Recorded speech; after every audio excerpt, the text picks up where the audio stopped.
So, you decided on the name, huh? She said cheerfully. I tried to blink and shake the fog out of my brain, but no matter how hard I tried, it still felt like I woke up from some kind of fever dream, one that grew fuzzier the longer I was awake. I think I saw the figure of flame again, the one from when I became your familiar, in the Grand Sanctum, remember? I said, trying to focus on everything I saw, but the harder I thought, the more it slipped from my grasp. What? When? Sumer asked, shocked. When you summoned me, how long was I gone for? I said, sitting on the ground and placing my now throbbing head between my legs. Gone? What do you mean? I summoned you and then you appeared just like always. It felt like a lot longer than that from my perspective. I talked to him. It, whatever, is bipolar as heck, I joked.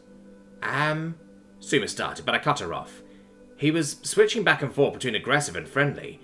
His voice, body, personality, everything. It all kept changing as we talked. He wanted to kill me and protect me, I explained. What did he look like? Sumer wondered. I don't quite remember. It's all so fuzzy now, like I was dreaming, I said.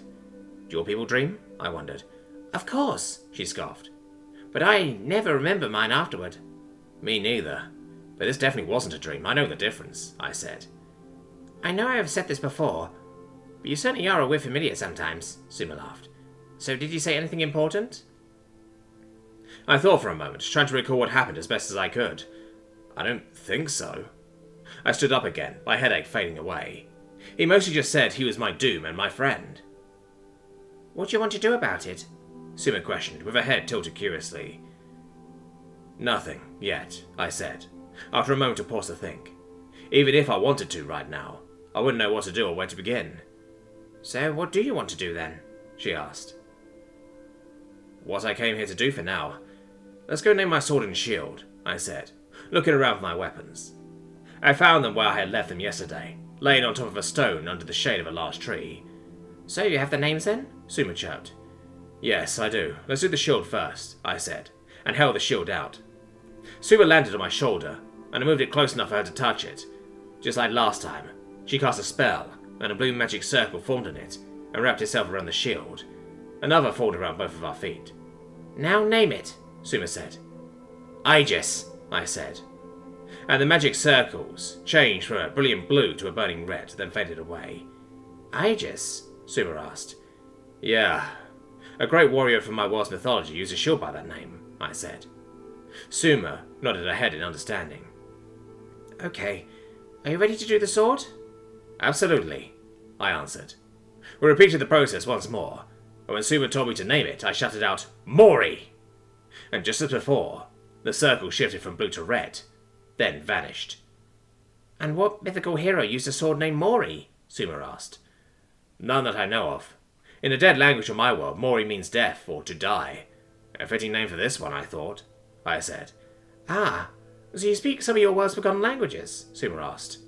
Of course, I lied. I had read about it on Reddit, actually, but she didn't need to know that. Anyways, let's try these out, I said excitedly.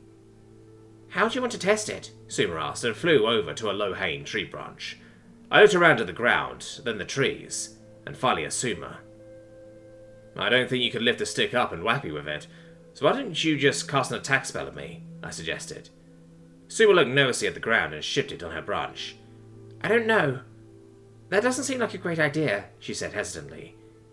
It needs to be able to defend against magic as well as physical attacks, so it's better to find out if it can in practice than on the battlefield, I told her. She still seemed uneasy, but agreed, and took a position on a rock a few meters away. Ready? She asked warily. Ready, I confirmed. Sumer closed her eyes for a moment, then they snapped open, and she began to speak. Flames, gather in my presence. Form and shape into a bolt to pierce my enemies. As she spoke, small embers began to flicker in front of her and stretch out into a dial-like shape. Then they erupted into scorching yellow flames. Fly, crimson bolt, she shouted, and a bolt of fire flew at me at the speed of a thrown softball. I instinctively raised my shield to cover my head and positioned my body behind it as well. I felt the force of the magic hit my shield, but it didn't pierce through. I peeked my head over slowly and examined the shield before looking back to Sumer. I think it worked, I said, smiling like a goofball. Are you okay? She asked worriedly. I'm perfectly fine. I just blocked everything. I didn't even feel the heat, I told her. She sighed, relieved. Now, let's test out the summoning part. I placed Aegis on the ground and walked away a few meters before calling out to it. Just like destiny, it disappeared in a flash and reappeared right back on my left arm, just like I wanted. Ready to test Mori? Sumer asked. Yup, I said, sending Aegis away and summoning Mori. Mori! It almost instantly blinked into existence in my right hand. Well, that part works, I joked.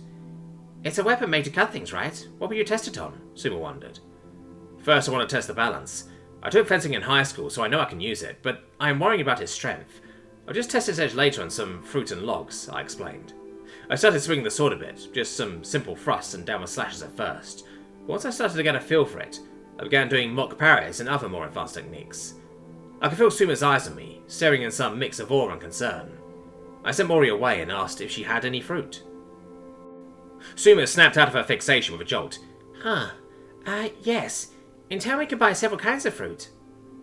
I asked her to fly there, and then summon me so I could buy some to test Mori with. She took off, and I was left there alone. Or so I thought. Hey, you!